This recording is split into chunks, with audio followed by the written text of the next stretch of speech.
Ro, why don't you tell me what you do and how you're changing women's golf and fashion in golf and what your mission is?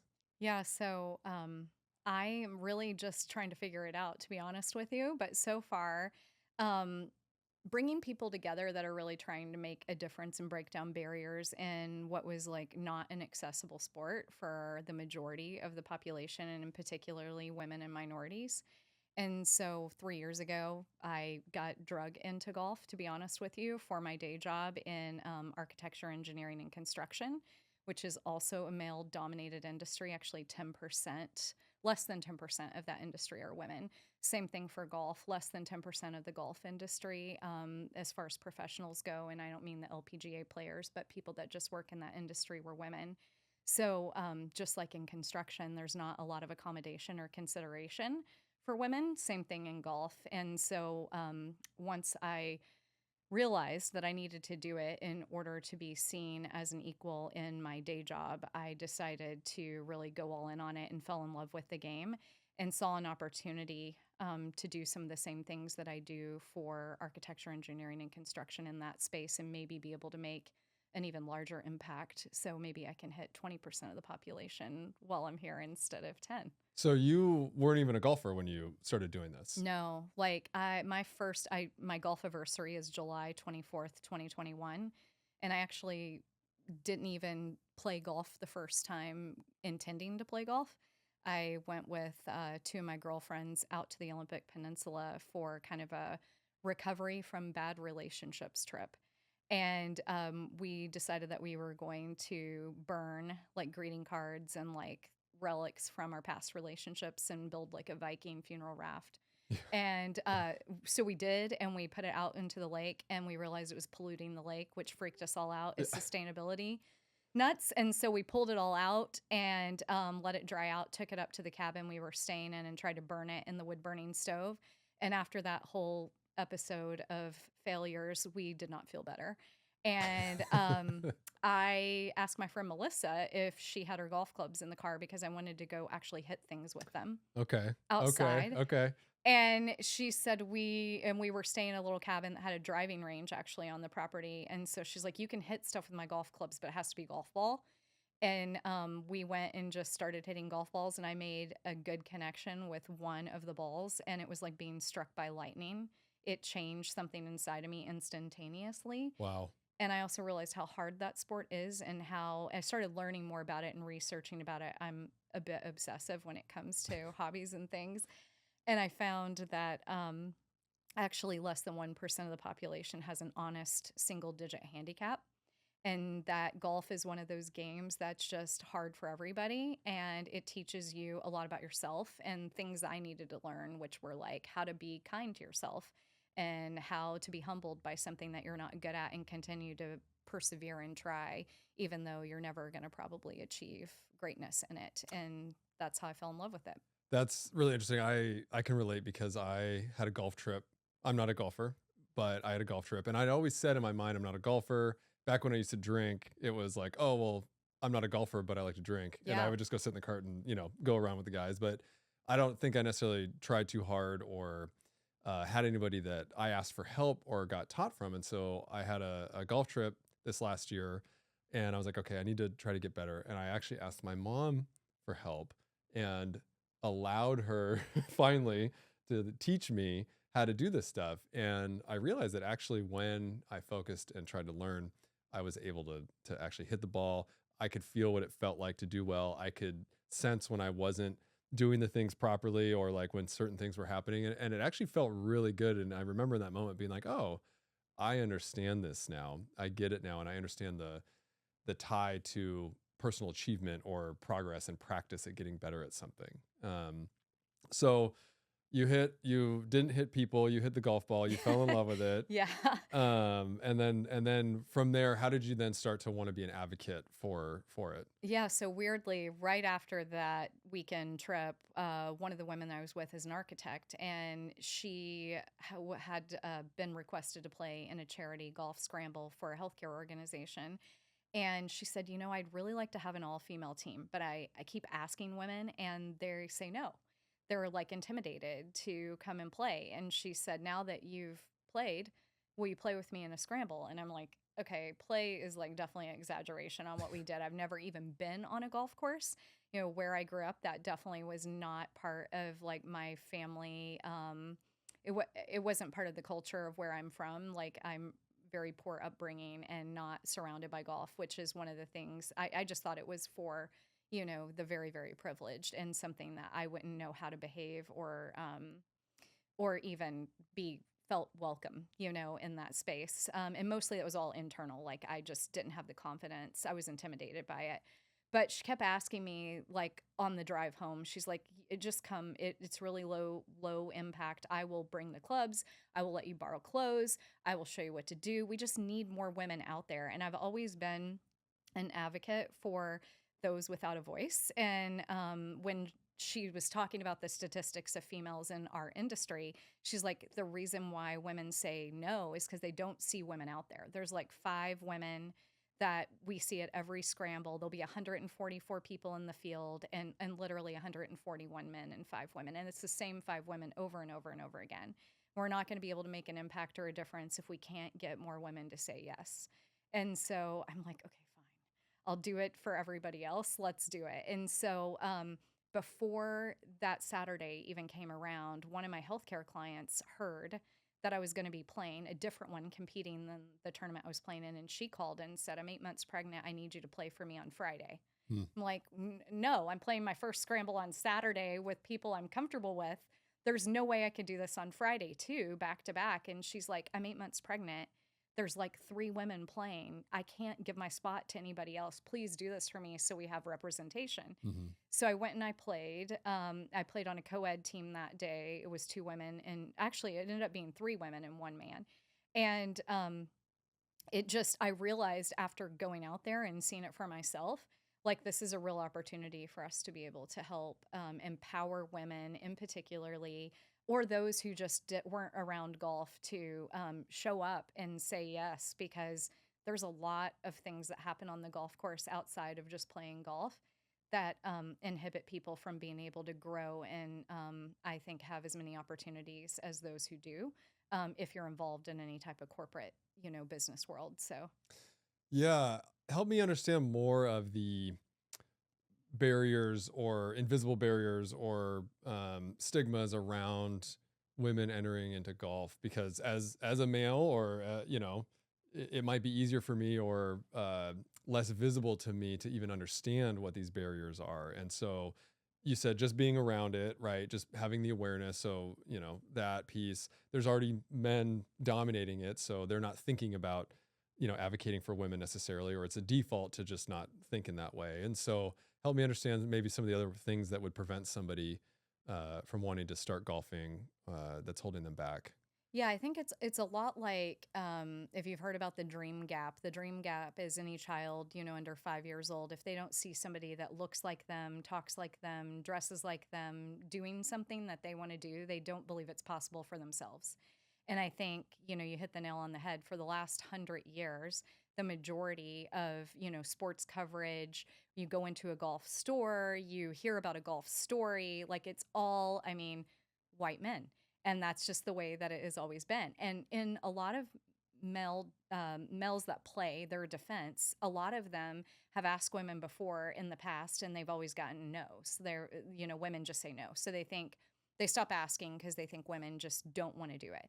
So it's the education of like all of these things. And I think a lot of women didn't realize either like the impact that it has on your career. They think it's just kind of a bro game that guys go out and do. And it is a bunch of shenanigans on the course. It's all about drinking and all of that. And you know, the light bulb clicked for me. I've been in commercial real estate for 25 years, and it took for 22 of those. I was like, I'm not missing out on anything. Everything's fine. And then once I was exposed to it and I started to see it for what it was, I realized some of these barriers, which a lot of it is like being new. There's so much to know. It's a very expensive hobby. And so I went into my first golf store here in Seattle and I tried to ask for help. And the people that work there looked at me like, I don't know how to help you. We don't really have much to be able to help you with here. We're not educated or trained on that. Wow.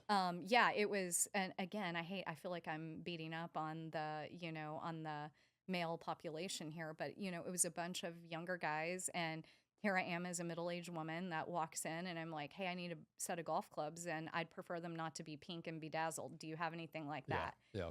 And they're like, I don't know. Our women's stuff is over here in this corner. Go take a look at it." And, you start asking questions and they can't help.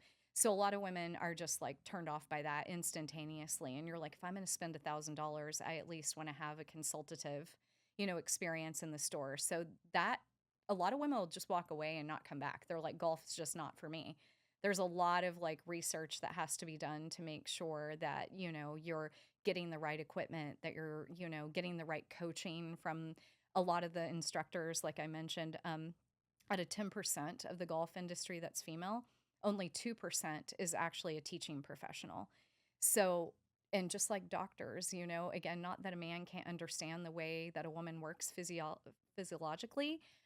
Sometimes women are more comfortable working with women. And as a new golfer and somebody getting started really late in life, my first swing coach was a 29-year-old guy, for 2 years. And a lot just that experience alone, cuz a swing coach is videotaping you and they're zooming in on parts of your body that you may not want Yeah. somebody zooming in Yeah. Yeah. on a screen that's like, huge. But and you have to really like you have to be willing to like really put yourself out there. And I'm not a shy or bashful person. I'm pretty courageous.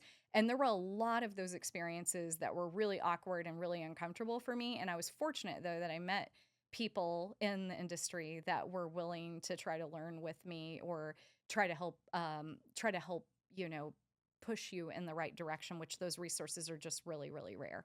So it takes a lot to find. Yeah, I think there's something to be said about just the subconscious of resonating with different people. We were talking earlier about your vibe attracts your tribe, right? Whatever your vibe is, and in this instance, what we're talking about is women relating to women, right? Right. But it could be anything in any industry or any type. But in this particular case, it's women resonating with other women to see themselves out there, to even first have that idea that it's possible. And that's like a really subconscious. And I think that's kind of the squishy part that's hard for people to really understand, especially traditionally logic brain men. And I'm completely blanket statementing, generalizing this stuff, but like if we're all so self-centered on our own stuff and something happens to be all male dominated, or whether you want to use that word or not, it's just hard for someone to see themselves, another woman, whether you want to identify with gender identities and have that conversation or not. It's just, I think, the squishy subconscious stuff of, I don't see myself in that person.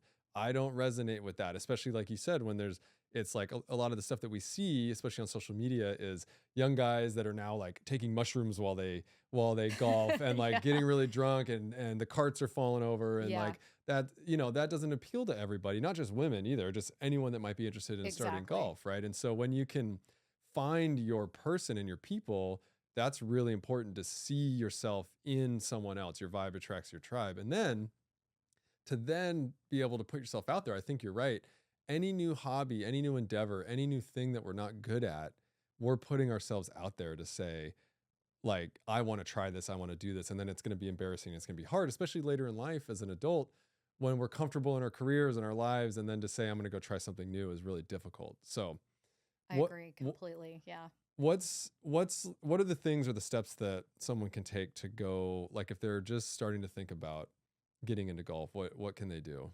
Yeah, and because, like I mentioned earlier, I'm obsessive, once I realized that there was all of this mystique to the world of golf, and I'm like, there has to be a better way. Like you said, like I'm a very fashion forward person. My fashion is very different than what you typically see like on a golf course too.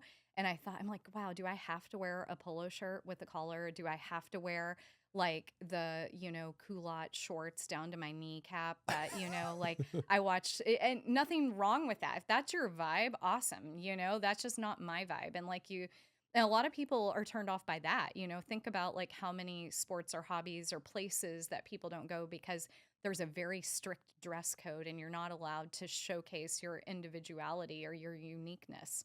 And golf is just historically, they very, very, very strict around dress code, very, very strict around like rules and behaviors. And as I dug in and started to learn, I learned, like, for instance, we have golf clubs right here in Seattle, which I feel very fortunate and grateful to be in one of the most progressive cities in, I think, the country, that still do not allow. You can be a paying member as a female and have the membership on your own, and they do look at gender very closely, which I try not to either.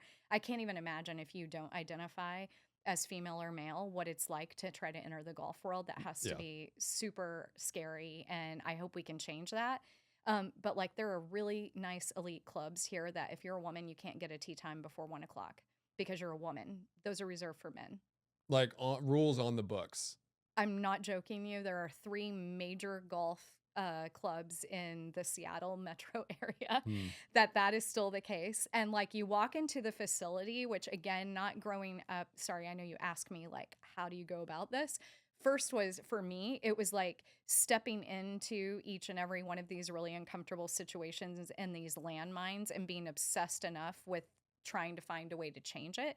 And I got a lot of people in the beginning were like, you're not going to be able to change this. There's too much money involved. There's too much, you know, it's, it's one of those protected sports that, if you're not in the top 1 percentile or even half percentile of the who's who and you don't have them, there's no way you're going to win this battle, and I think if that kept people from trying, I can't imagine where our country would be. It has a long way to go, obviously, but some of I think the pioneers or trailblazers, have not taken money or connections or any of that into consideration with continuing trying to push for needed change. And I'm doing the same thing with golf. And just to go back to that for a second, the facilities in a lot of these golf clubs, like that were built a while ago, like the male locker room has snacks and food, and like it's really spacious, and the pro shop is all designed around making sure that there are plenty of glove options and shoe options and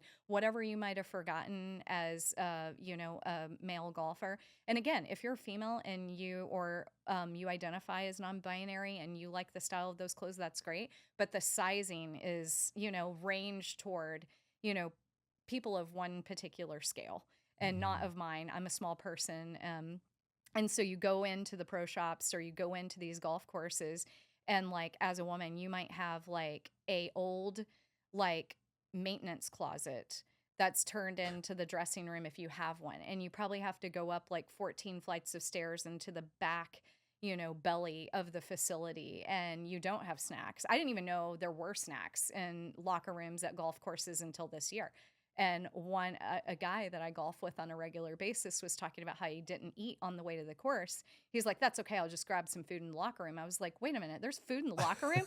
Can you bring some out for me? Because we don't have food in ours. Like, I don't even have hot water in there, let alone that." And so, but to answer your question about how you get into it, I think it's like what I'm hoping my platform does, and some of the other fellow golf folks that I communicate with, is we're really trying to create like a library or resource for people to go to that are getting into golf, that want to see some of these things that are hard to find. But I would say it's really doing your research online and trying to find the good news is there are a lot of minority and women owned golf brands that are coming into the space. So outside of your big brands, which I represent a really big brand in the golf industry, but what I really try to focus on are big brands that are trying to help lift up like some of these smaller brands that are really trying to reach a broader demographic and make sure that there's more options and opportunity out there for people that have, you know, a different vibe, like you said, than maybe some of the big brands do with their tribes. And so, speaking of like fashion, you focus on fashion, right? Yes. As Yeah. part of your brand, your own personal brand, and your social media. And help me understand. Well, let me ask real quick because I was thinking about this, the traditional polo and khakis or whatever you want to Mm-hmm. call it. Yep. Why is that the golf uniform? Yeah, well, I think again, I feel really bad, like beating up on, like, 100 years ago when this was all, established. And golf is older, roughly, than that. It's been played in Europe and Scotland and other places. And I think just it was designed for men, and men, they wanted men to show up and be, it was an affair. It's like getting onto an airplane, back years ago. People used to get dressed up, right, to get on the Yeah. airplane. And so I think, but again, flying was for the privileged and the affluent. And I think golf was absolutely created that way as well. I wish it had a story where I could say, oh, somebody like, started golf in this like village somewhere, but it's not the case, which is why golf hasn't been accessible to a lot of folks in America and definitely around the world, is because it takes, this pristine like turf that takes a ton of money to maintain. It takes a lot of equipment. And I think whenever that was created, the dress code was created for that.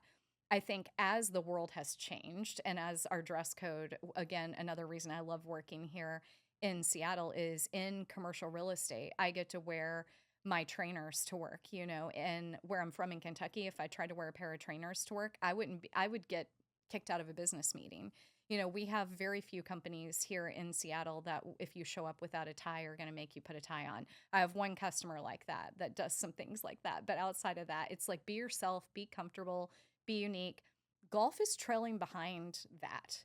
Unfortunately, they're still trying to protect and keep some of that. And I don't think I think some realize, but a lot don't realize, like, you're excluding people because not everybody feels comfortable in that. And like you said earlier, if you're trying something new and you're already in an uncomfortable space, the last thing that you want to do is not feel good in the clothes that you wear. And a big part of the reason why fashion is so important to me is growing up as a little girl, I was surrounded by a lot of things outside of my control that weren't great.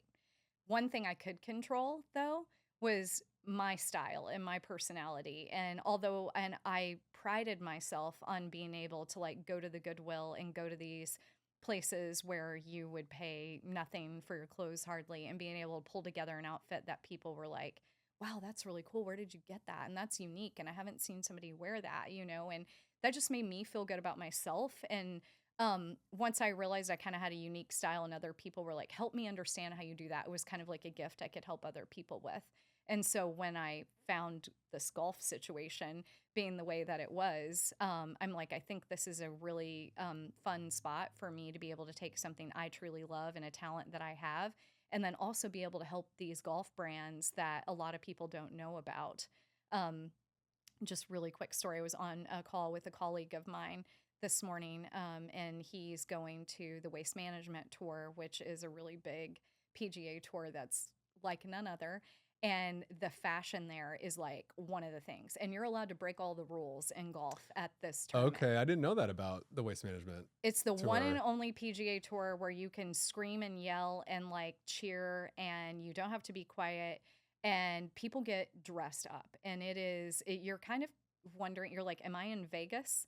Like on the strip? Because you'll see everything from Yeah. like nightclub dresses and high heel stilettos to just really loud prints and kind of pushing the envelope on, these dress And codes. where is that one? Is that the one in It's in Phoenix? And Phoenix. it's always in Phoenix. It's always in Okay. Phoenix. And Yeah. so it's like the Kentucky Derby, but different, Yeah, like different dress. yes, I think last year was the year that like it gets so out of control that last year they actually cut off all alcohol Yeah. sales Yeah. because it was such a just mess. And so Which is so funny because we talk about the traditions and the history of golf. And I know that this one is a special tournament, but drinking is a big part of it golf is. usually. And so it's really interesting and funny that there's this tradition and this esteem and whatever you want to call it around it. And you got to dress a certain way and you got to play a certain way. And it's meant, but then there's like this whole other thing of guys just getting trashed and doing whatever. And I know that's not everybody, but it's sort of interesting that it has that like front, but then there's all this other stuff behind it, which is fine, like go have fun and all that. But to have then these traditions and these rules around it seems sort of interesting to me. Well, and I think, again, it's kind of the bro boys club behavior thing, because like another barrier for women is they have these preconceived notion that like guys are going to drink out in the course, and then if you're outnumbered in a situation and there's alcohol and other substances involved, sometimes people behave in ways that are outside of their control and they can harm other people. And a lot of women are nervous to be like, outnumbered on the golf course when this kind of stuff is going on, because they're like, am I putting myself in a position where something bad can happen to me and I can be harassed or, verbally or physically even. And I can tell you war stories of things like that, which is crazy. But it's kind of, it's a very interesting culture because there is this like, sophistication to it. And then there's also this whole like kind of dark side to it as well. Like there are in some of those things, but waste management is definitely the one PGA event where they're like, let's just like let people be people, but they went too far with it Yeah, last yeah. year, which is why they had to reel it back. I'm very interested to see what they do this year to try to keep it on the guardrails. I've only been to it once, and I went like a Tuesday through Friday, and I left Friday right after the tournament. I didn't stay Saturday and Sunday because that's when it gets really, really Yeah, the crazy. weekend. Okay. Yeah, yeah. Yeah, but my male colleague who's going, he's never been, and he's like, I was looking at all the big brand sites. I don't know what I'm going to wear. Can you help me out with like what are some of the boutique brands that I should be supporting? And Seattle has a ton. We are like really fortunate that right here in Washington there are quite a few golf fashion brands that are really trying to change the game. Can They're you tell us your Yeah. recommendations? Yeah, or like who you yeah. Yeah, definitely. There's a couple like Radmore is a local brand that has partnered very much with the nonprofit that I'm on a board with actually 7 other women now in the industry, and they use like cotton and sustainable fabrics, and they don't have a broad line of things. They try to have a very narrow line, but everything that they do, like the quality is really nice, and they design things specifically for different body types, which is really cool. So that was Instead of Radmore? Radmore. Radmore. Yep. And they have a space in Pioneer Square. And then True Links Wear, which they're out of Tacoma, and they started off as a footwear company, but they do some clothing now. They're trying to get into the female space. They currently are not there with their clothing; they are with their shoes, and they have some really great shoes. Also, really great story. Alpha Athletics, that's ALFA. Actually, one of my former employees, her sister started this line, and it's Pacific Northwest approved, waterproof, Yep. and like fleece lined, except you don't feel or look like you're wearing a trash bag. Yeah. You're like actually have clothes that fit you. She even made this like really cool crop top, but it has a base layer that tucks in, and it's all fleece lined. Yeah. She grew up playing golf and, had very limited stuff. It kind of looked like your terrible Catholic school uniform. And she's like, I'm out there already a minority, both in color and in race on the golf course. And I'm feeling just very uncomfortable in these clothes that I had to wear. So Yeah. she's great. Yeah, and if you know anything about people from Seattle, we don't carry umbrellas, No. and we just push it out. I think that's also why there's the casual like dress for restaurants and events and work is because we have to deal with the weather so often. Yeah. And yeah, but I know what you mean on the trash bag thing. Like I love puffies to keep me warm, but I don't love how they look all the time, and I don't want to wear a puffy all day just to Just to stay warm. just to stay warm. Yeah, Yeah. exactly. So Well, and you try to swing a golf club in anything like that's big or like plasticky feeling or whatever, it's hard enough, like as you know from your experience, like trying to make contact with that teeny tiny white ball with anything in your way, like not good. yeah. So So Radmore, Alpha, and then is there any more? yeah, Radmore, Alpha, True Links, those are all the local brands, and then there is a collective here called the Pacific Bogey Club, and they offer more streetwear stuff. And they've got a collection of several different brands. They are a collective of other brands. Those are the local Washington ones that I'll mention. We also have there's a glove company that I do a lot of work with by the name of Avanti Golf out in Manhattan, and minority owned business too. Really great guy out there that, again, he was just like, I'm tired of seeing all these white plain gloves like on the course. Let's Yeah. do something cooler than that. So he's done that. So you can, bring your personality out there. So he's Puerto Rican, and he said, hey, again, I just felt like I was being forced into somebody else's box, and I Yeah. didn't like that. So Yeah, I think things are so much more interesting when you have a level of diversity involved, and it's more fun, and you get different ideas, and it's like it's okay, and being able to try something different and allow people to express things differently. And then if the performance is there, it's really funny. We had a black tie event that I was attending down in San Diego a few months ago. Being from Seattle, super casual. I didn't even know, this is how like dumb I am. I didn't even know black tie actually meant full tuxedo. Oh, I yeah. thought it meant more formal wear. Yeah. And so I went ahead and I bought like some new nice stuff, but it was like, I need to be comfortable, but I want to look good. I don't want it to be just a black, all black. And so I put some, it was like a basically sort of like a pink jacket, like a pink maroonish jacket and some maroon pants. I love that. I was really happy with it. And then about 2 days before the event, I found out, no, it's like legit black tie. It was already too late. I didn't have any time to go like get a tux or anything. And so I was like the only person there in this like all pink and maroon thing. And the interesting thing is, so everybody was looking at me when I first came in, especially the people that I knew in the beginning. And, but so many people came up to me and are like, oh, man, I'm so jealous that you did this. Yeah. I had to buy this thing. I had to wear this thing. You know, like there was a lot of people that came up to me that were like, I wish I could just wear something different, like one thing different, because it allows us to express our personality a little bit. So Exactly. yeah, help me like on your Instagram, everything. Help me understand around the fashion, like why you love it, or also like what are the things that are important for women's clothing. You mentioned like not having big bulky stuff to hit the ball, but like what are some other things that are important to think about for women's fashion in form and functionality for golf? Yeah. And I would say, I'm 45 and, I am a young 45 just from a fashion standpoint, Yeah. and it's funny. I used to make fun of my mom growing up when I was a teenager because she was a very young, you know, style person as well. And I'm like, gosh, mom, dress your age. And I apologized to her actually like a couple years back because I'm like, you know what, mom, good for you for like being you and like knowing what makes you feel good and not like letting the world tell you that there's a rule around like how old you are and what you should wear. Cause I agree with you 100%. Like, I actually, again, I'm a bold person and courageous, but I do get uncomfortable and feel awkward. But I want to push the envelope on those things because I think a lot of people are forced into, wearing like a black tie tuxedo somewhere, and no one likes those. Like, I mean, there might be like one person that Yeah. actually is like, this thing is what I want to be wearing right now. Yeah. So it's like, don't do it just because everybody else is doing it. Try to be yourself, be respectful and all those things, but you can do Yeah. that and still be yourself.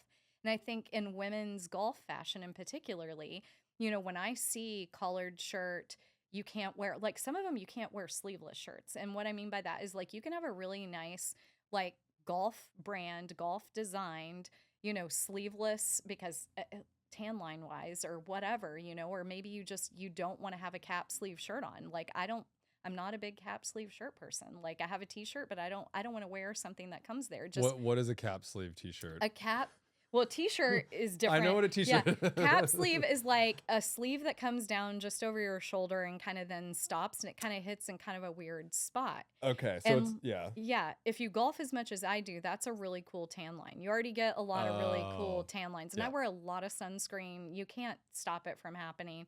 I also just don't like the way that it feels, but there's some golf courses that'll tell you you have to have a sleeve on your shirt. You can't wear something sleeveless, Mm-hmm. even if it has a collar. And then I don't like a collar because like, it messes with me whenever it like I'm rubs on with my you. neck. Yep. I don't like the buttons. There's like lots of things I don't like about it. I'm So with you. When I worked corporate, like after I left, I was like, I'm never wearing like a polo or a button up or like it's almost like traumatizing for me because yeah, it just reminds me, and I just don't like the way it feels either. I don't, So it's more of a comfort thing for me because there's some of the brands that I do represent, make polo shirts that I do like and I do wear sometimes, but like I want to wear it because I want to wear it, not because somebody's telling me I'm supposed to wear that because that's the only thing that's appropriate. Because the other clothes I'm wearing are perfectly appropriate, and also clothes are expensive and space in Seattle is expensive. And I wish that I could have like a walk-in closet the size of your studio here, but I cannot. yeah. And I live in a condo in downtown Bellevue. My closet space is really limited. And I also want to be better about, we're this materialistic society, and I'm not a minimalist by any means, but I have minimalist dreams like I would like to be. So I want my clothes to be multifunctional. And so what I look for are golf brands where I can wear the clothes to all occasions. Like I want to be able to wear something golfing. I want to be able to wear it to work. I want to be able to wear it out to dinner or on a date or whatever, but I want it to be multifunctional. So that's what I really look for in the clothes. And I can just tell you the clothes that were out there 3 years ago, it's like they're either neon with flamingos or palm leaves or something like that I Yeah. would see like my grandma from Miami, Florida, like rocking on the golf course, or you've got like, just men's sized clothes that they just scale down a little bit, but they don't change any of the fit and they just look really boxy. And the boxy looks in right now, and I think that's cool. But like there's times where like you don't want that. You want something to just fit your body type a little bit more. And I think what's really great about the women's lines that are coming out now is there are a bunch that are niche for all different body types Yeah. and they kind of focus in on that. So what I've tried to do with the brands that I work with is try to find a variety of people from a price range standpoint and from demographically and body type and shape, like who they fit. But I try to be true to my style. I've had a couple brands reach out and they're like, we really want you to promote us. And in the beginning, I was saying yes to everything. And then I'd get their stuff and I'm looking at it and I'm like, you know what? I can't wear this. And then tell people I would suggest to wear it because it's not me, Yeah. and So if you're recommending something, it's tried and true, it's tested, you have a high standard. And I yeah, can vouch, like even just the t-shirt you're wearing. I think this is something that's come a long way. I'm buying a lot of heavyweight yeah, stuff now. I'm really digging like high quality, longer lasting, yep. multifunction, like you said, stuff. And so anything that you're promoting, we can trust that it's gonna be well made. It's going to be well made. It's going to come from a woman or minority owned company. I only represent, like I mentioned, one big brand, and that particular big brand is male owned at an umbrella corporate level, but on the apparel side, female president. And she sits on the board actually for the children's nonprofit golf association that I do coaching for, and she's really big on trying to get women and children like more access to golf, and so that's why I represent their brand. They also, when they do their golf clubs, I play their golf clubs because they're gender neutral golf clubs. When you go in for a fitting for them, they're actually really educated on. So I told the horror story of my first golf club experience. 6 months after that, I accidentally stumbled upon PXG, and I'll mention them because Yeah. they're great. And their fitting experience, like it, again, they don't make men's clubs, they don't make women's clubs, they just make clubs. And they're all educated on both how anybody might swing a club. Everybody's swing is like a snowflake or a Mhm. fingerprint. It's all different, and they understand how to look at different stats on their TrackMan to be able to fit you appropriately. But I like that they're gender agnostic. So is this like with the running stores now where you go in and you try on different and they watch how your feet hit? So they're doing that with clubs now, and it's Absolutely. called PXG. It's called PXG. And is it only in Seattle or is it in other It's areas? actually, yeah. So PXG Seattle is located in Bellevue, which is really funny. Yeah. But yep, they're on 20th and Northrop over in that Oh yeah, area. like by the Roadrunner and Yep. all that stuff. Yeah, yeah, Yeah, yeah, that's kind of golf shop row, if you yeah. will. Also, the bad experience I had is there's two other golf shops on that road, and Okay. they're there, and they're kind of you walk into, and it kind of looks like you're walking into like just a flea market of random things. And PXG is really good when you walk in there. It's a curated shopping experience, and that's actually how I got into fashion.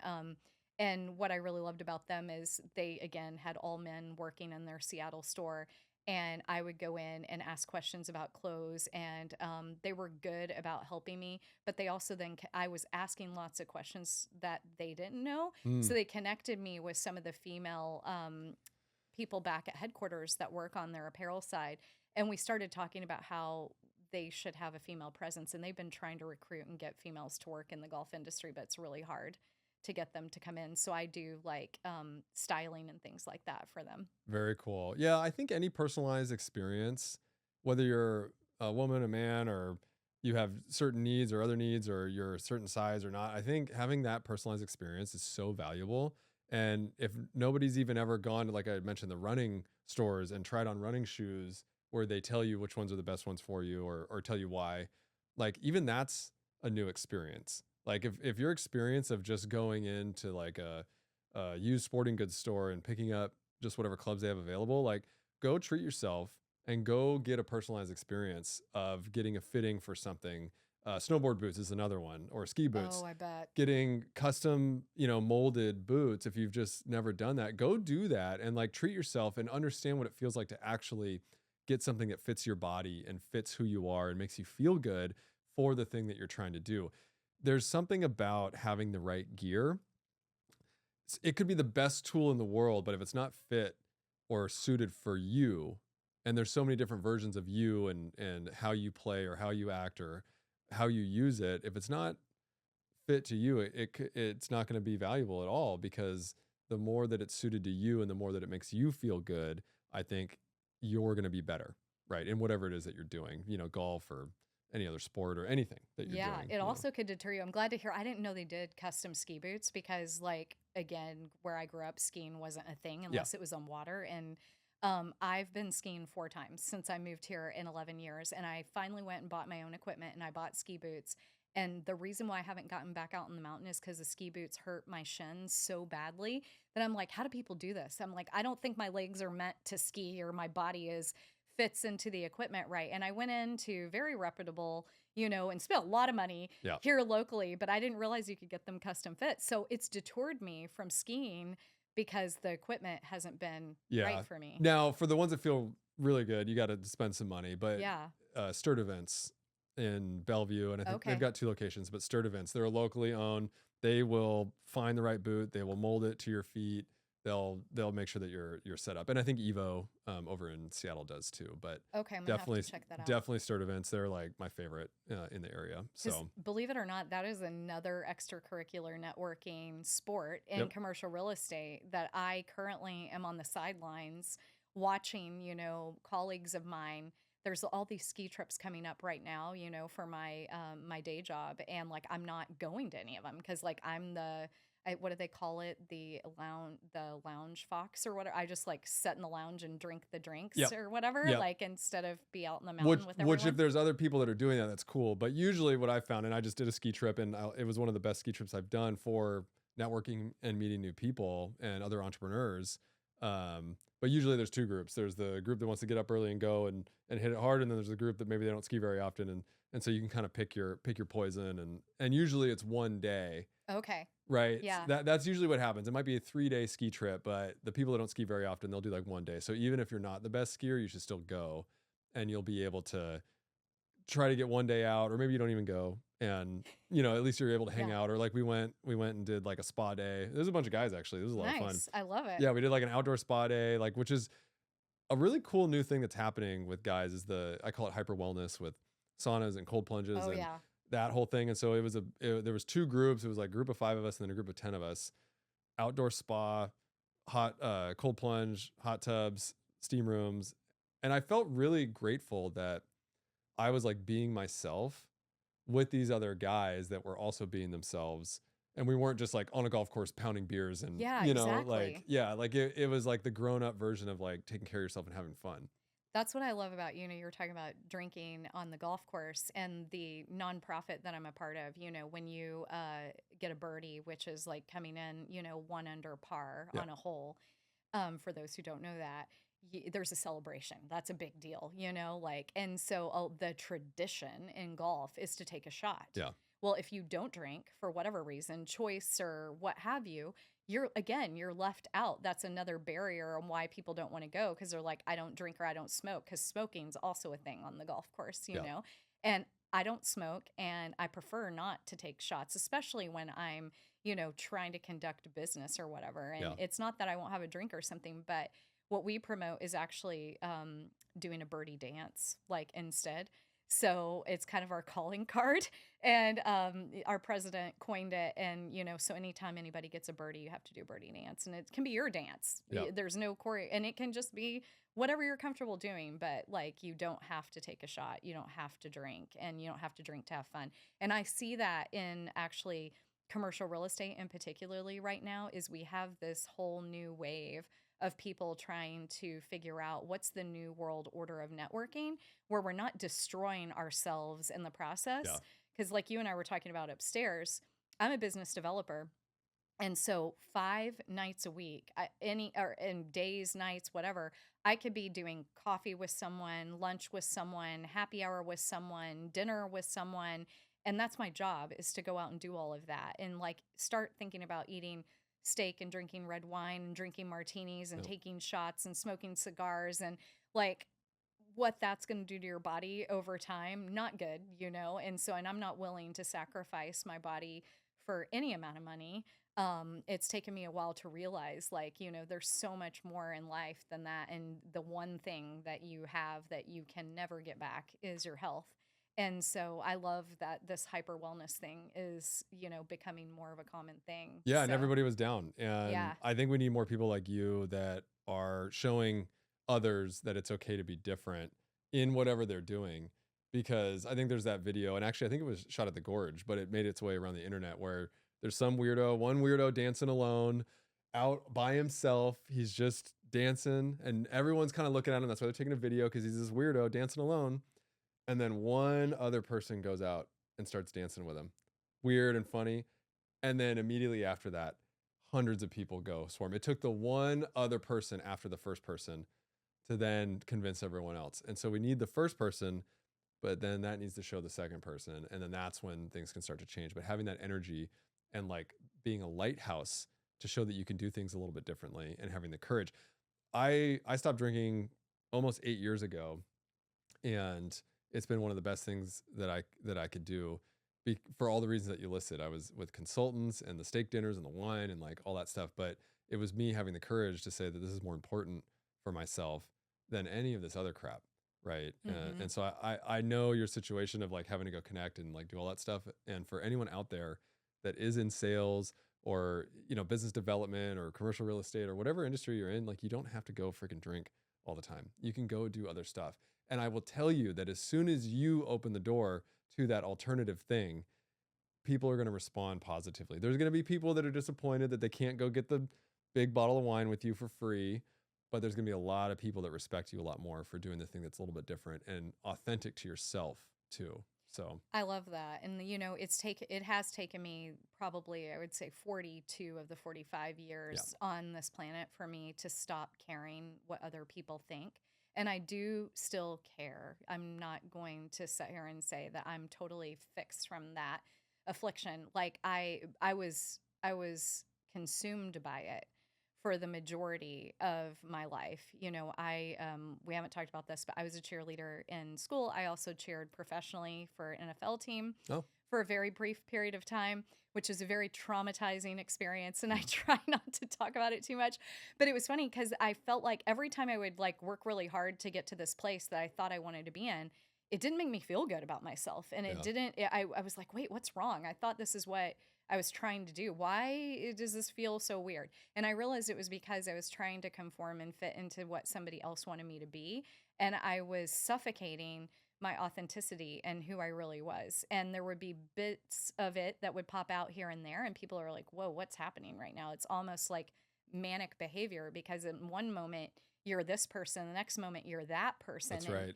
it was me trying to chameleon myself all the time to fit where I thought I needed to instead of being me. And what I realize now, and people saw that, and they're like, you know, you don't need to be you're not an imposter here. You don't need to wear that mask. Like we just want you to be you.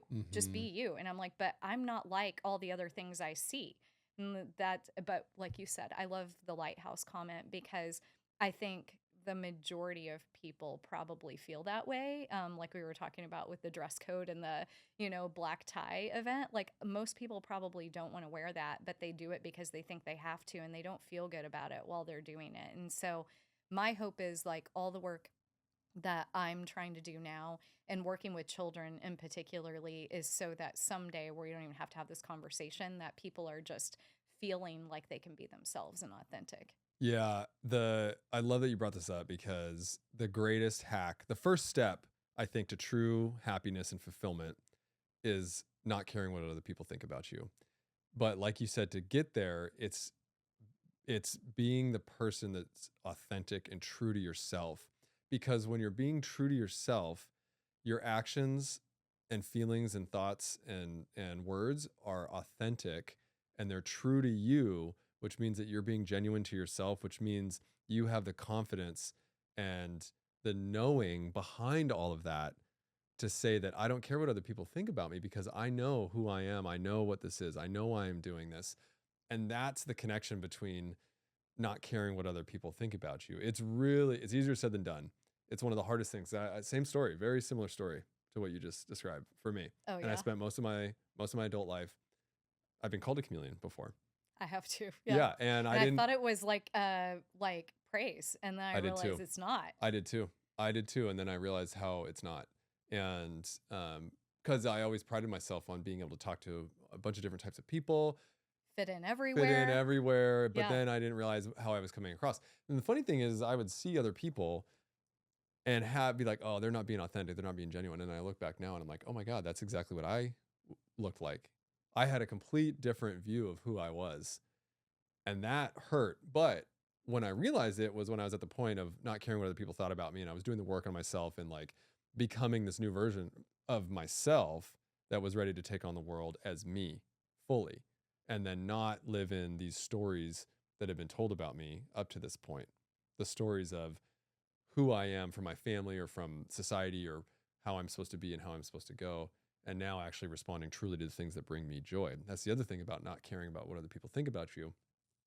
If you're doing the things that bring you joy, truly, Mm-hmm. and you're not doing them because they're for other people or you think that's what other people want, when you're truly analyzing or thinking about and feeling your feelings of joy in these moments, you really stop caring about what other people think of you Yeah.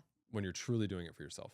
You're absolutely right because, for me, it was like I wasn't happy like doing the things that I thought I was supposed to be doing, and it was a big, big, big piece of like I didn't realize like how it was impacting me on a mental health standpoint, Yeah. and how it was causing me to show up like in all kinds of places.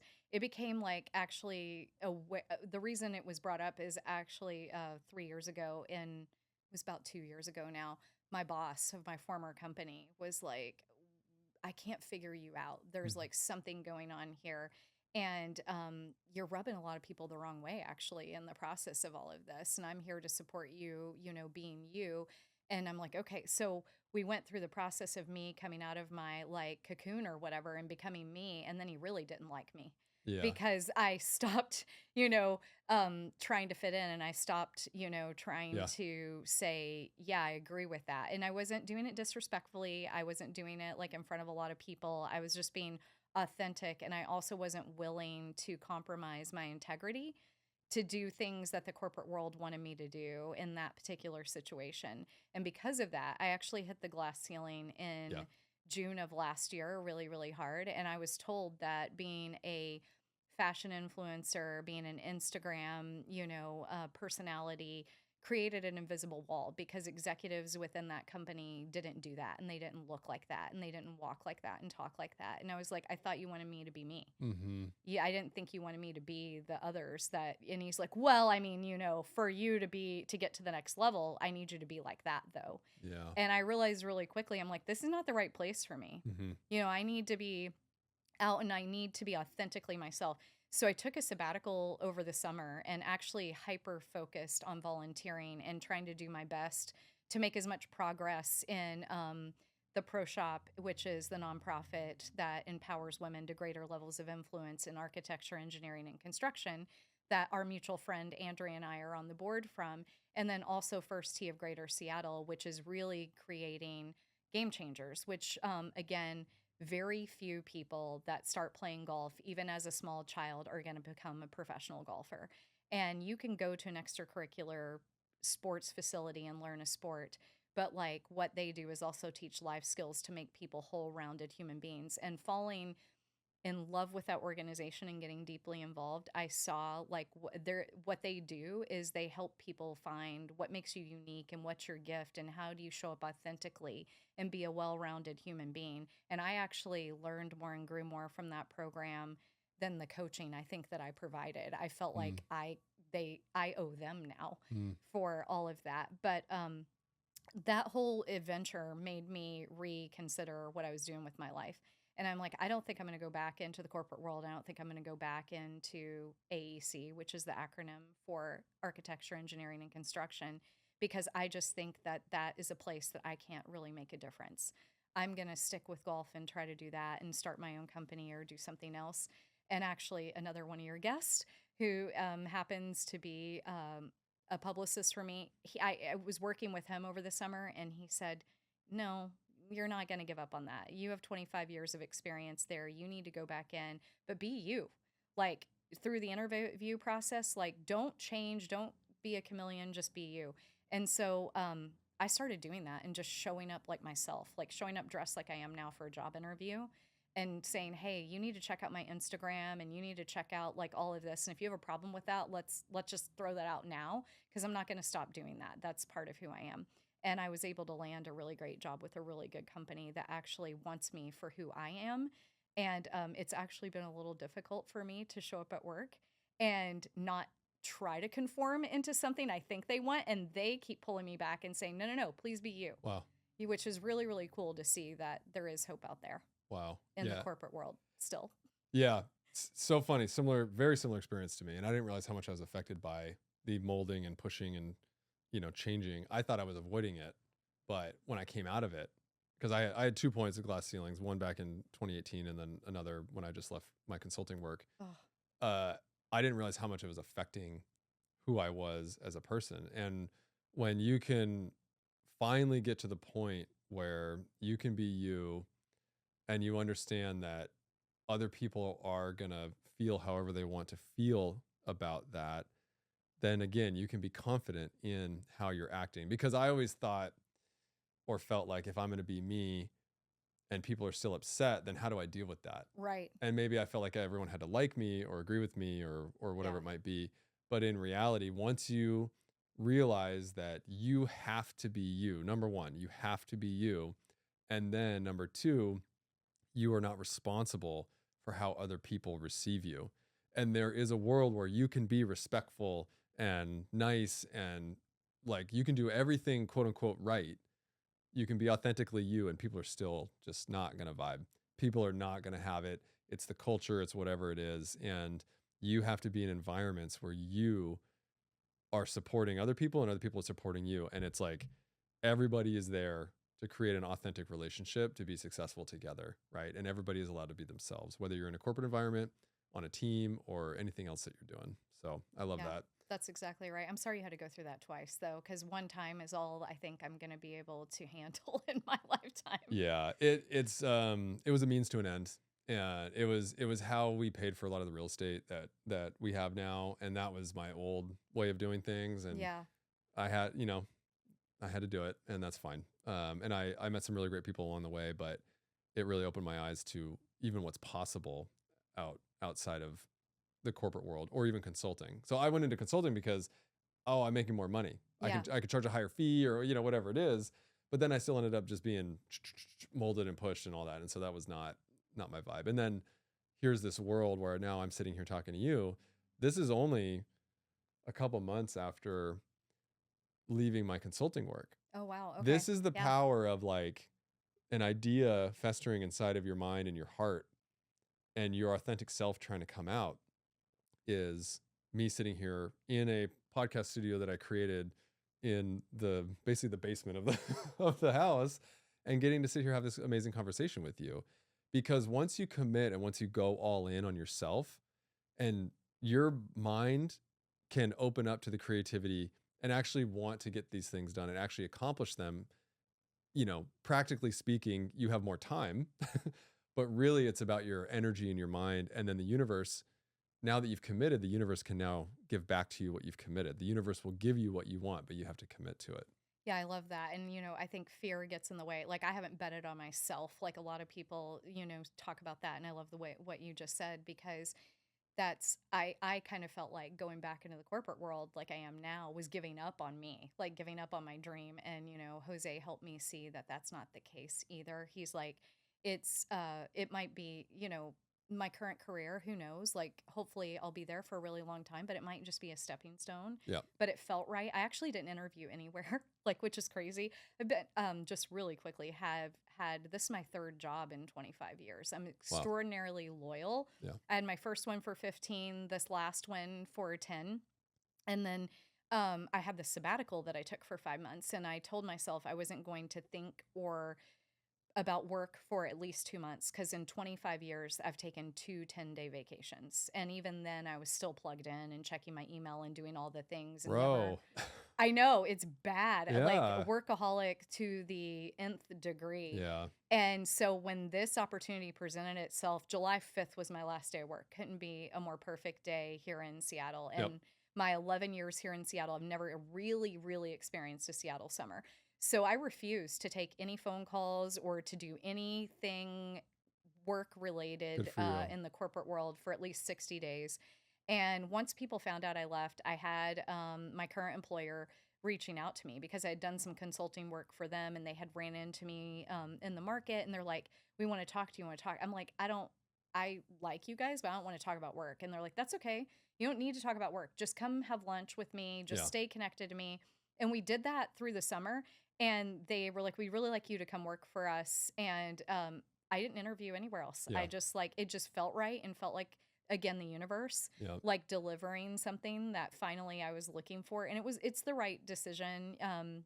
They're extraordinarily supportive of everything I do, of the nonprofit work that they actually, and this is what Jose said, they help support that stuff That's from a right. financial perspective and everything, and they encourage it. And it's my tribe. We vibe. That's So right. Yeah. And so kind of final point on this, and I mean, we can keep talking about it if you want, because I believe in this stuff like so much. If you're out there and you're wondering why stuff isn't showing up for you, it's because you haven't committed to the thing that you want to do. When you finally make the decision to commit to whether it's the habits, quitting your job, like a lot of people don't realize that quitting your job is a commitment to you if you're not in the right situation. Think about how you're feeling, the joy or lack of joy that you might have, and think about where you're not committing or showing up for yourself.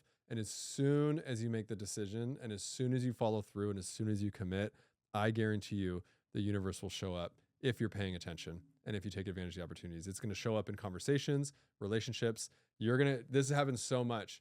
You quit your job and you heard from someone that you hadn't heard from in a long time. right. That's like so common. Like, oh yeah, I quit my job or I did this. And then all of a sudden this person that I knew from 10 years ago, or they were paying attention to my social media, or they had heard. That happens all the time. These stories are so common, but you have to commit to yourself to be able to do that. So Yeah, and it's really scary. Like you said, it's like people get golden handcuffed to things, and you think there's no way that. And I had worked in the same industry my entire life, and I'm like, in a very niche portion of our industry as well. Like, I worked for the largest organization that did what we did, and it was a $750 million company with 1,000 people. And in the grand scheme of economics, that is a tiny, tiny organization. yeah, And commercial real estate's massive. And so, and where I was at, there is hierarchy in that industry. I was at the bottom of the food chain. And so I thought, if I quit this job, I'm only known as this. I've pigeonholed myself so deep in this niche. There's no way I'll ever be successful in the corporate world, especially commercial real estate, ever again. Hmm. Who's going to want me? My experience is not transferable. But I was they were trying to forcefully relocate me to the Bay Area, which I had two options. I had the option of move to Santa Clara, California. You have 3 days, by the way, oh, to make up your mind. oh, And I was told by our CEO, I know that's fast, but since you don't have a family for us to consider, this should be a pretty easy transition for you. And I was like, cool. So my life doesn't matter because I don't have a traditional family situation from your they standpoint. said that to He you. literally said that to me. Whoa, And he's trying to whoa, convince me, by the way, to like uproot my life, move to Santa Clara, which, by the way, God love the people who live in Santa Clara. I'm sure it's great, but like I've only been there 4 times. It wasn't great when yeah, I was there. yeah, And they wanted me to commute from San Francisco to Oakland and do that 4 days a week. So you think about your quality of life and how much time you're going to be spending, behind a steering wheel. And we haven't even talked about this, and I'll make this brief. They knew this because I went through this medical situation. I was diagnosed with a brain tumor in December of 2021. that actually caused me to lose my vision to the point that I couldn't drive for 2 years. And it was about 18 months. And then I paid out of pocket because our healthcare system is fun here in America. I paid $150,000 out of my pocket for an experimental form of immunotherapy here in Seattle. And I was fortunate enough that I had the equity in my home to be able to take out a HELOC loan to do this. Whoa. And had a near heart attack and stroke 9 months into the immunotherapy because it was so rare. 2,100 people have had this therapy, and I had a reaction to it. I was supposed to do the therapy for 18 to 24 months for them to do the best they could to guarantee me I'd be able to see again, to be able to drive. I lost my depth perception and field vision, which are two critical things when you're driving. Also, interestingly enough, critical when you play golf, but I still continue to play golf. And it was kind of my saving grace through that experience. It was one thing I could still get out and do. And I had support of my golf community and industry people to like pick me up, take me to the range. I could play with these like bright neon balls that I could still see. I had people that would help spot the ball for me. It was really cool. It actually helped. It was a big part of what kept me together mentally through that whole thing. And physically, I could continue to do that because immunotherapy, if people aren't familiar with that, which one of the things I do is I sit on the ambassador council for Benaroya Research Institute here in Seattle. They're the world's largest autoimmune researcher. Out of 175 known diseases, they research 11. So the therapies for people with autoimmune are extraordinarily rare, and it's because the funding is not there. And a lot of people, when they think Benaroya Hall Yeah, in which is the Seattle. concert hall. Yep. But if you have a friend or family member, which you do, by the way, because 1 in 4 people are impacted by autoimmune disorders, and 3 out of 4 people with autoimmune are female. Typically, it's triggered by a traumatic experience environmentally or physically. And a lot of that is due to how we put a lot of pressure on ourselves and when you are running harder than your body is supposed to run, guess what happens? It eventually breaks down on you and starts screaming at you and says, if you're not going to sit down and take a vacation, Ro, we're going to give you a brain tumor. How about that? And so that's what happened to me. So, okay, let me Yeah. back up a little bit. So, you were working hard, tons of hours, and I like to think of our bodies as different systems. Yeah. So, just like a car is made up of different systems, if you drive a car for 100,000 miles straight without ever turning it off, it's going to have problems. And so, same thing, what you're saying is you just didn't stop, whatever you were doing, work, all the things you were doing, you got a brain tumor. Yeah. And then you went blind. I was legally blind enough I couldn't drive. Okay, Yeah, I could still see and things like that, but I lost my ability to be independent from a driving perspective. Okay. And how long ago was this? That was so I was diagnosed December 8th of 2021, and I started driving again in October of 2023. Okay. Oh, so 2 years. So you Yeah. got the tumor. Yep. And then, so what was it like to say, I'm going to go do this like really experimental procedure? Yeah, I actually didn't tell many people. Like, I'm one of those people that, like, I live alone and I don't have any of my family here. They're all still back in the Midwest. I have been chronically single for, for a long time, for a decade. And so when this happened, I was like, okay, I'm here by myself, And when I told my family, they were like, you need to come here. And I'm like, I'm not going to Kentucky to get treatment for an extraordinarily rare brain tumor. That's not happening. I could barely get treated for basic things when I lived there growing up. And part of the reason why I do what I do now is I grew up on government subsidized healthcare and housing. And I did not know what I didn't know. And Yeah. I had some chronic health issues. I was hit by a car when I was 8 years old that caused a lot of chronic health things. And I thought I was getting good health care until I moved out to Seattle and I could afford commercial insurance as, a executive in commercial real estate. And and then I started working in the healthcare industry. I actually created that vertical market sector for the organization I worked for before. And the reason that's important is it afforded me some pretty high level connections at the C-suite level in the healthcare system. And when I was diagnosed with this brain tumor, I realized all of the opportunities for treatment that I was afforded that most people would never even know of. Yeah. Like being able to get this immunotherapy actually even is not something that unfortunately if I was still in Kentucky or an 8-year-old little girl there still on Medicaid, I would go blind from this and I Yeah. wouldn't have any other options. That would be what happened to me. And that is hard for me to, to settle in and be okay with. So I'm trying to find a way. I feel like the universe, as you mentioned, has afforded me a lot of really lucky chances. And I owe the world, for that. And I've got to do my part to try to help others while I'm here.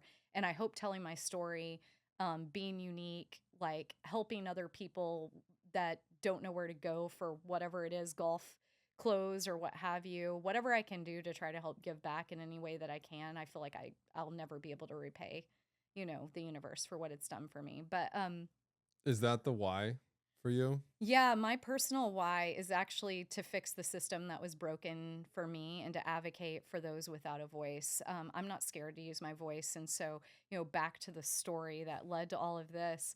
Um, they knew that I went my CEO knew I went through that. He also knew that my healthcare providers are here in Seattle and that again this is an extraordinarily rare condition and that it wouldn't make sense for me to up and then driving the more I use my eyes the worse that my vision gets throughout the day. Yeah. And because we're less than 2 years from this treatment and they had to pull the plug on it. So when I had the hypertension situation, they instantly kicked me out of the program. They were like, you're only 9 months in. We don't know what's going to happen. Hmm. And even if you were 24 months in, like we suggested, we're not quite sure what's going to happen. Yeah. I'm a test subject in this case, And so what happened in the end then? well, so they said you can take a severance and stay in Washington, or you can come to California, which we would appreciate, and we'll give you a 15% raise to live in a very expensive place, and you need to commute to all these places and be behind the windshield, and you need to make that decision in 3 days. And I was like, you know what? I don't need 3 days. Give me my severance. I'll see you later. Yeah. This is not the place for me. And they pushed that out like 2 weeks and kept trying to convince me and throwing all these things at me. But Oh, I that's was like, interesting no. because normally, like a lot of times, the severance they want you to take the severance. A lot of times, Yeah, they're they like did this, too, not. but then they kept pursuing. Interesting. Yeah, Okay. honestly, my severance deal, like most people that are at the level that I'm at, would have gotten a minimum of 6 months severance. They gave me 9 weeks Okay. because they were trying to discourage me from taking the They wanted you to severance. go down there. Yeah, and Yeah. officially in the paperwork, it's like you get 1 week for every full year that you've been here, and we're not counting the year that you commuted from Kentucky to here. And like they try to pull these Yeah. things, Yeah. and I was just like, you know what? I don't care. I don't cash me out. Give me my 9 weeks. Give me my vacation time, and I'll see you guys later. They couldn't believe I did that. They Yeah. thought the fear that I explained earlier about niche and all of these things that I would be like, no, thank you for keeping me on board. I know our industry's taken a huge hit since COVID. Yep. I'm on the plane, get my moving truck, And a let's lot of people go. would have. A lot of people would have done that. Yeah, I'm like, absolutely not. Yeah. I don't trust you guys. And by the way, my gut, I'm finally learning, like we were going back to being yourself. I never have trusted my intuition enough and my gut instinct enough. Like I felt like things weren't quite right, but I kept doing them because I'm like, you don't know any better Yeah. yourself. Like these people know better than you do. Yeah. I've found over time, and I didn't realize it was a lot of self doubt or like a lot of this is this is what I need to be doing and I don't have any other options. And so I'm just going to continue doing it. I'm going to do as good of a job as I can because I need to guarantee the results, Right. guarantee the outcome, guarantee I'm going to make money, guarantee I'm going to do this, guarantee I'm going to still have things. It was a very scarce decision making process for me. So Yeah. yeah, incredible story. I do want to ask about it's the Pro Shop, right? You're the Yes. board, and then there was the other organization that you were a part of. Yes. So I'm on the board for the Pro Shop HQ. If you're looking for them, it's the proshop.hq.org. And again, it's a group of women in architecture, engineering, and construction that came together to create a space where other women that are in our industry have a place to go to learn how to play golf for business. You don't have to be obsessed with it like I am. Some of our board members are, some of them aren't. And it's really like, how do you get the basic fundamentals to be able to show up at a charity golf scramble for the industry and make sure that you're not being left out? Or how do you take a client out and play golf with them and host them so that you can have the business conversations that your male colleagues are having. And we do everything from teach like where to go to get the gear, clothes, all those things, to also golf etiquette, like 101. And then we also teach networking skills and leadership skills and just how to show up as a female in this industry, or a minority as well. Anybody that doesn't feel like they belong or fit in. We are not just for women. We started off because we were like, our house is kind of burning down as females in the industry, Yeah. but we see a need to help minorities and men as well that didn't grow up with access to golf. I was gonna ask if you accept straight white males that are just bad at Please. golf. Absolutely, we do. Like, actually, that's one thing that we had a golf tournament last year, and our goal was to have 50-50 participation. We're not trying to create the opposite problem Yeah. on the other side of the fence. We're trying to say, we just want to be at the table with you and be equals, and we think we're better together, and we need the perspective of straight white males that, Yeah. and anybody in between, Yeah. so It's an inclusive group, and you want yes, to help people that are hesitant or don't know anything or don't have the right resources or access to be able to play golf. And then it exactly. creates a community as well, Yes, right? Yeah. and try to help people get connected to people in the industry so Yeah. that, because that's hard too. If you're new in the Seattle market, or you're just young in your career, it's really intimidating to try to go and mix and mingle with the people that are making decisions here. And we try to help make those connections. And then I sat on the Ambassador Council for Benaroya Research, which is really just trying to help get the word out there that they exist, and that we should all do our due diligence in understanding how important your health is, and how our healthcare system and the funding related to research is impacting the social determinants of health. Because unfortunately, right now, the pharmaceutical companies kind of control all of the Yeah. therapies that make it into production. And there are things like, just really quickly, we found here in Seattle that people with Down syndrome are immune to cancer. Imagine what we could do if we could eliminate cancer or some forms of cancer in society, how that would change the quality of life here for lots of people.